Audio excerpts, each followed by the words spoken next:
Në Shqipëri, liria dhe pavarësia e medias kërcënohen nga konfliktet e interesave mes botës së biznesit dhe asaj politike.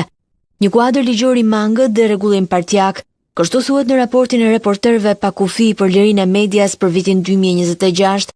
Vendi ynë ka shënuar rënje sipas indeksit botror të lirisë së shtypit, duke u renditur në vend të 83 krahasuar me vitin e kaluar, ku gjendej në të 80-tin.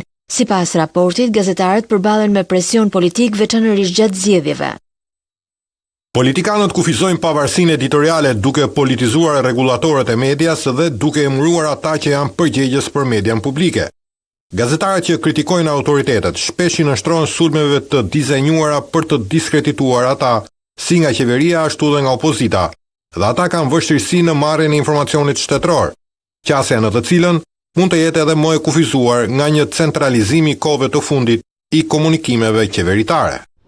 Ndërsa ka qindra media online në vend sipas raportit, vetëm një numër i vogël kanë një model biznesi të qëndrueshëm me financim transparent, si media kryesore përmenden transmetuesi publik RTS, Top Channel, TV Klan, A2 CNN, Syri TV dhe RTV Ora.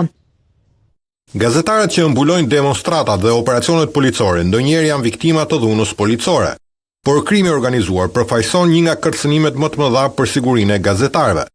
Edhe pse policia kohët e fundit ndërmori hapa për të hetuar sulmet kundër gazetarëve, pandëshkueshmëria për këto krime e kombinuar me përpjekjet politike për të diskredituar gazetarët, ka krijuar një klim që ka të ngjarë të inkurajojë sulme të mëtejshme.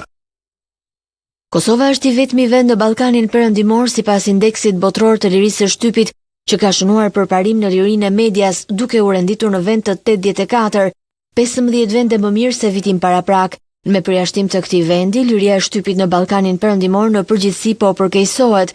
Mali i Zi pozicionohet më mirë në vend të 41, ndërsa Serbia është e fundit në vend të 104.